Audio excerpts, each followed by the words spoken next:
mais uma vez com mais um estudo aí, um tema ainda que os irmãos do sistema religioso ainda se confundem muito, os chamados pastores do sistema religioso ainda se confundem muito. Um dia um irmão me perguntou, por que você faz assim, abençoado? Entre aspas, meu irmão. Quando eu falo pastores, igrejas, são entre aspas, porque pastores, né? Não existe pastores. Esse dia eu vi um comentário, uma discussão evangélica do irmão falando, não existe pastora. Não existe pastora, mas também não existe pastor.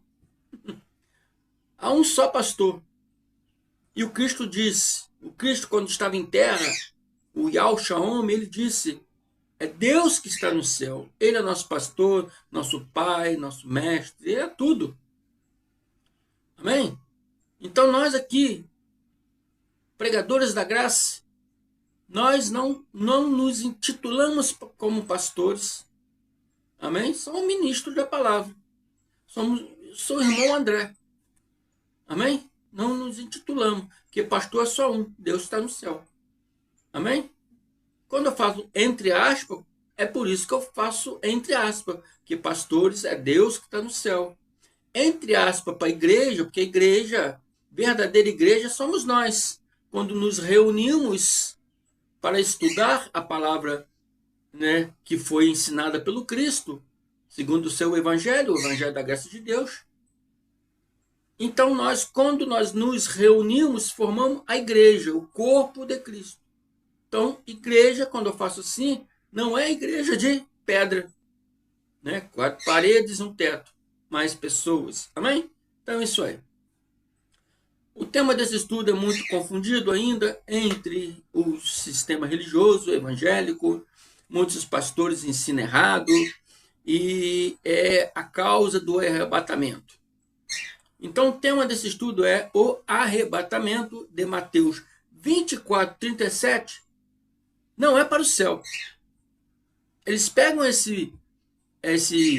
essa passagem, esse versículo, no capítulo 24, 37, e ensinam que é um arrebatamento para o céu. Não, está errado. Esse arrebatamento aqui não está se referindo a um arrebatamento para o céu. É isso que nós vamos ver hoje. Por isso eu falei aqui no título. O arrebatamento de Mateus 24, 37 não é para o céu. Quantos evangelhos acreditam num arrebatamento que os crentes irão para o céu e os incrédulos, né, ficarão aqui na terra?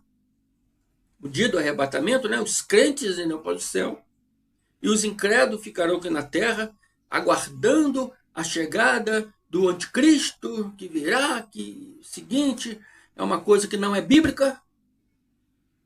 A Bíblia não fala sobre isso.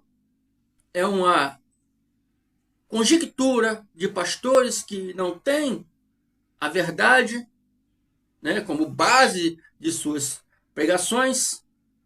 Amém? Bom, daria um bom filme, né? Um bom filme religioso, um bom filme evangélico. Mas, infelizmente, meus amados, não é a realidade da nossa vida. E a Bíblia não fala sobre isso. Amém? O relato descrito no livro de Mateus 24, vou começar no 37 em diante, não relata um arrebatamento para o céu. A narrativa histórica aqui está se referindo à invasão de Jerusalém pelos romanos. Está anunciando aqui o dia do juízo que viria para os judeus. Amém? Não é um arrebatamento para o céu. Você viu na Bíblia? A Bíblia, desculpa a minha língua rolar. A Bíblia, no dia que você que já leu aí sobre o dia da invasão dos romanos em Jerusalém, você viu na Bíblia aí, a Bíblia falar que as pessoas sumiram? igual aquele filme Deixar para Trás, pessoas sumiram e foram levados arrebatados para o céu. Você viu isso escrito na Bíblia? Não existe isso. Não existe isso. Amém? Então, abençoados, vamos começar aqui, Mateus 24, 37. Vou ler até o 44, né? E ele diz assim: pois assim, como foi nos dias de Noé, também será a vinda do Filho do Homem. Observe, observe.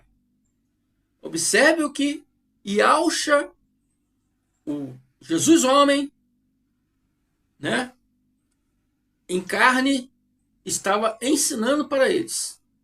Ele disse que, pois assim como foi nos dias de Noé, também será a vinda do Filho do Homem.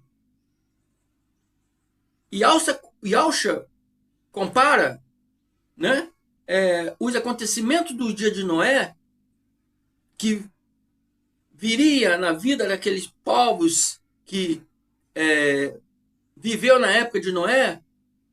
Ele compara aqueles acontecimentos da vida daqueles povos na época de Noé aos dias dele. Ele faz uma comparação aos dias dele.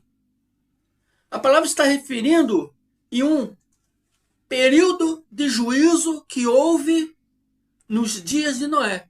O dilúvio foi um juízo.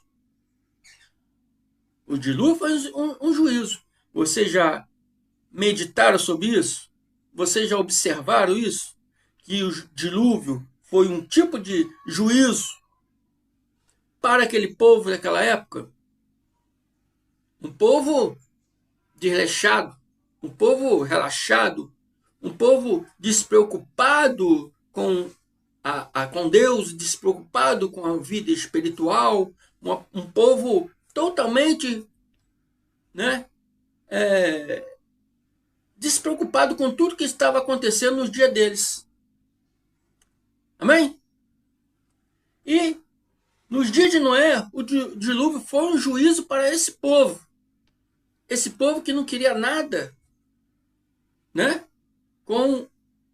em ter, né, uma espiritualidade, de ter assim um aproximamento com Deus, de ter um compromisso com Deus. O povo estava mais preocupado com as suas ações carnais, com seus desejos carnais, né, do que ter um compromisso com Deus. Então aquilo ali foi um juízo. O dilúvio foi um juízo para aqueles povos do dia de Noé. Na segunda vinda, na segunda parousia de Yahshua, o Cristo, Yahshua é o nome daquele homem judeu que as pessoas chamam de Jesus. O verdadeiro nome era Yahshua. Não é Yeshua, não. Isso aí é um nome novo que criaram aí, e desse mesmo nome nasceu o nome Jesus e Jesus, tá? O nome desse homem, desse Messias judeu, se chama Yahshua.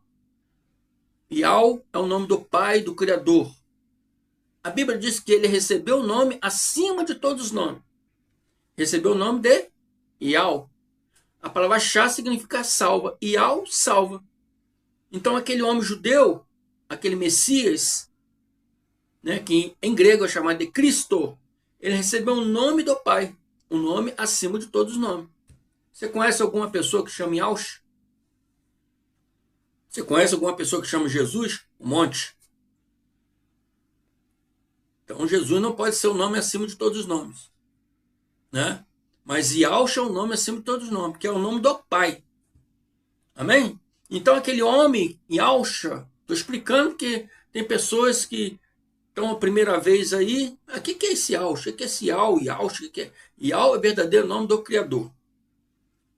Amém? Tem vídeos aí no canal falando sobre isso.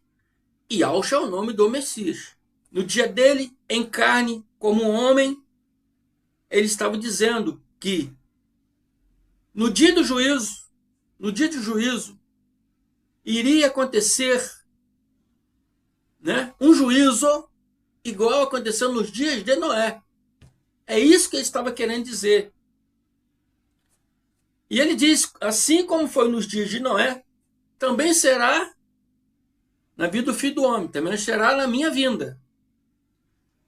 Portanto, assim como nos dias anteriores ao dilúvio, o povo comiam, bebiam, casavam e davam-se em casamento, até o dia em que Noé entrou na arca, e não perceberam, senão quando veio o dilúvio e os levou a todos. Assim também será a vinda do Filho do Homem. É uma estavam despreocupadas, as pessoas não estavam querendo nada com espiritualidade, só estavam querendo viver a sua vida carnal, os seus desejos carnais. As pessoas não estavam querendo um compromisso com Deus, tanto que eles estavam transgredindo. A Bíblia várias vezes, em vários versículos, mostra que os judeus eram transgressor da lei. Eles estavam transgredindo porque não queriam nada, não queriam um compromisso. Eles queriam viver as suas carnalidades. Então o Yahshua está falando, vocês que estão me ouvindo, tenham um compromisso com Deus. Não fique querendo as suas carnalidades no lugar da espiritualidade. Porque nós somos um espírito. Nós somos um espírito, filho de Deus, criado desde antes da fundação do mundo. Viemos nessa terra, encarnamos nesse corpo físico. Oh, irmão André, encarnar é lá do espiritismo. Não. Eles podem até usar essa palavra. Mas encarnar é você, o espírito entrar no corpo de carne. Então, nosso espírito entrou nesse corpo de carne aqui, né, o André aqui, bonitão, nessa pessoa bonitona, nessas mulheres bonitonas, nesses homens bonitão que estão me vendo. Mas o seu interior, o seu eu verdadeiro é espírito. Se nós somos espírito, importa servir a Deus em espírito. Porque Deus é espírito, é o Pai dos espíritos. Estão compreendendo? Nós não temos que viver a nossa carnalidade, os nossos desejos da carne.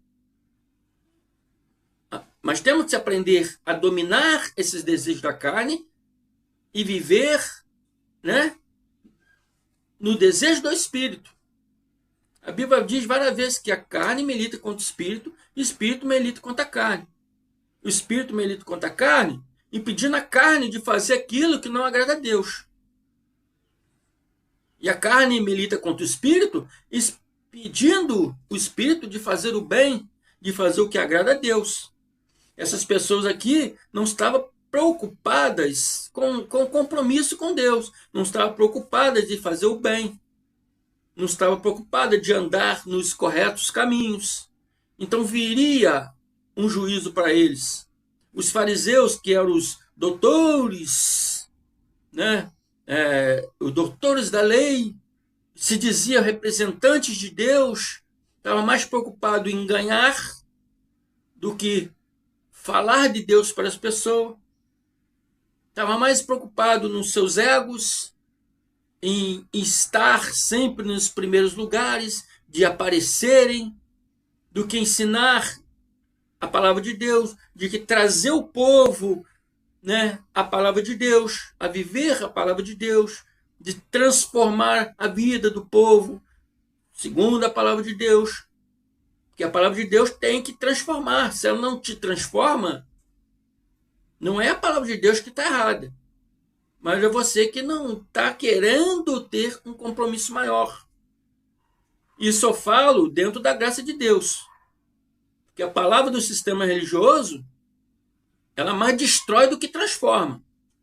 A palavra do sistema religioso é condenação, é medo, é oposição, é o apontar de dedo. Eu estou falando da graça de Deus. A palavra da graça de Deus tem que te transformar, tem que te mudar. E isso não estava acontecendo na vida daquele povo daquela época, né? Eles comiam, bebiam, casavam, se davam em casamento, eles estavam vivendo as suas vidas normais, despreocupado, mesmo vendo lá Noé construir aquela baita arca num lugar seco, e talvez Noé deveria estar explicando por quê, alguns deveriam estar perguntando, Noé, por que você está construindo essa arca aí em terra seca aí? Ele deveria ter, vamos raciocinar, ele deveria ter falado com muitos, né? O Senhor mandará um dilúvio e acabará com tudo. Nós temos que se apegar mais com Deus, temos que ter um compromisso maior com Deus, para que nós não venhamos passar por esse juízo, por esse dilúvio. Mas o povo, a Bíblia mostra que entrou Noé e sua família somente. O resto do povo não queria nada com isso. Eles estavam vivendo suas vidas, não o perceberam o que estava para acontecer. Mesmo tendo ali, mesmo vendo aquela arca maravilhosa sendo construída num lugar seco, menos talvez, é o que eu penso, Noé, né, explicando para eles o que estava para acontecer. Eles não estavam percebendo nada. Não perceberam, senão quando veio o dilúvio e os levou a todos. Assim também será a vinda do Filho do Homem. Assim também será a vinda do Filho do Homem. É uma comparação. E Yahshua estava ali fazendo uma comparação. Na vinda do Filho do Homem, na minha segunda vinda, na minha segunda parousa, acontecerá um juízo também. Não ande aí despreocupado. Não ande aí longe de Deus. Ande aí compromissado em aprender a palavra de Deus. Ande aí compromissado a viver na retidão da palavra de Deus. Não ande aí dando força, dando vazão à sua carne, aos seus pensamentos negativos da carne, aos seus desejos da carne, que destrói família, destrói vidas. E Yahshua estava ensinando isso. Abençoados, a narrativa que diz que essas pessoas estavam nem aí para nada. Estavam levando uma vida normal. Mesmo vendo todos aqueles acontecimentos ali. Então veio o grande dia. O grande juízo para aqueles povos antes diluviano. E o levou a todos, ou seja, matou a todos. Aqueles que andavam sem compromisso, aqueles que andavam nas suas carnalidades, aqueles que andavam despreocupadamente. Então Yahshua continua sua narrativa e diz, no 40, então 2 estarão no campo. 2 pessoas estarão no campo. Um será tomado, outro será deixado. Yahshua começa a falar do juízo que viria nos dias dos judeus. Um será tomado, segundo os pastores evangélicos, será tomado para o céu, será tomado por Deus, será arrebatado. E outro será deixado na terra para o grande dia do anticristo que virá, porque eles acham que isso vai acontecer. Não virá. Isso já aconteceu. 2 estarão trabalhando no moinho, uma será tomada novamente e outra será deixada. Amém? Abençoados, essas pessoas aqui, os que ficaram, que foram deixados, não serão deixados como eles ensinam. Amém? Não ficarão para esperar o anticristo que virá, segundo eles. Amém? Não é isso que a palavra está dizendo.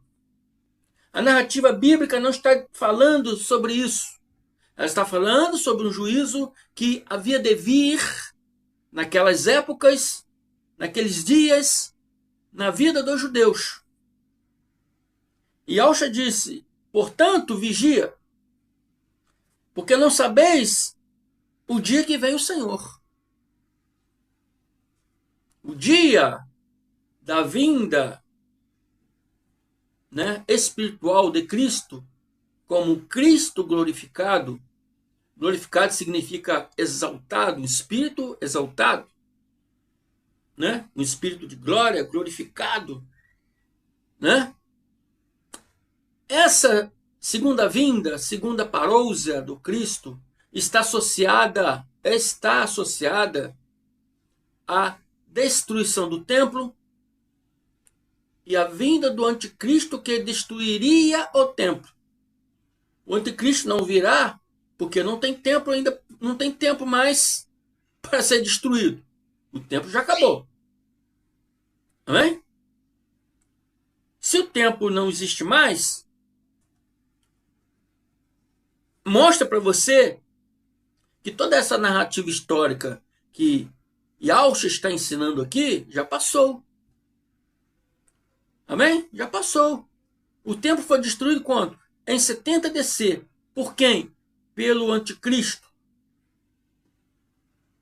Anticristo é um homem que era antes, né?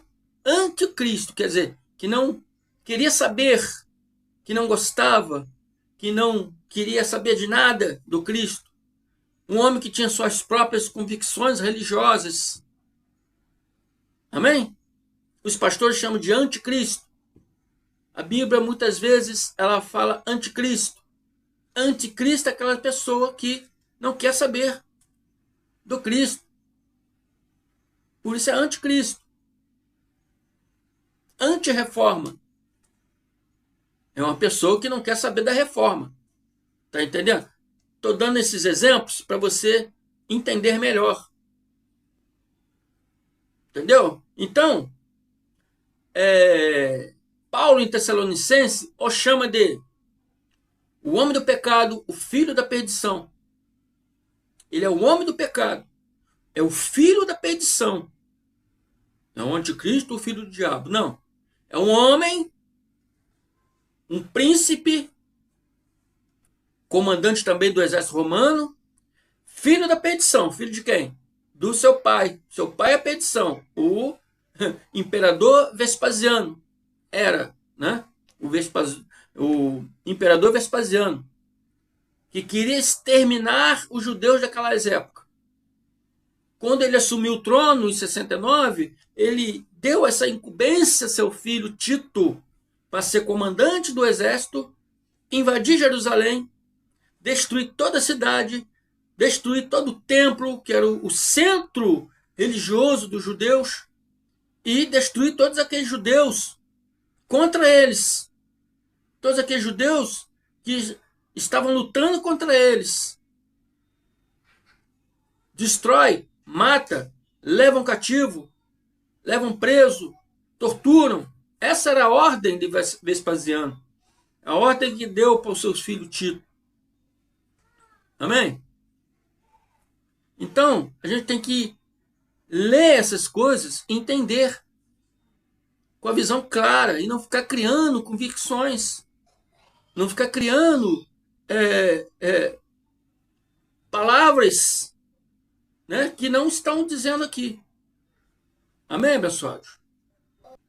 Então, abençoados, quando o Yahshua diz aqui, portanto, vigiai, porque não sabeis em que dia vem o Senhor, quando ele falou vigiai, porque Yahshua, homem, estava falando da invasão de Roma a Jerusalém, ele sabia que eles viriam. Ele sabia que esse dia iria acontecer. Porém, não sabia que dia ia acontecer.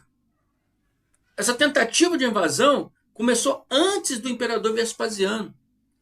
Antes do Tito aparecer na história, essa tentativa de invasão já existia.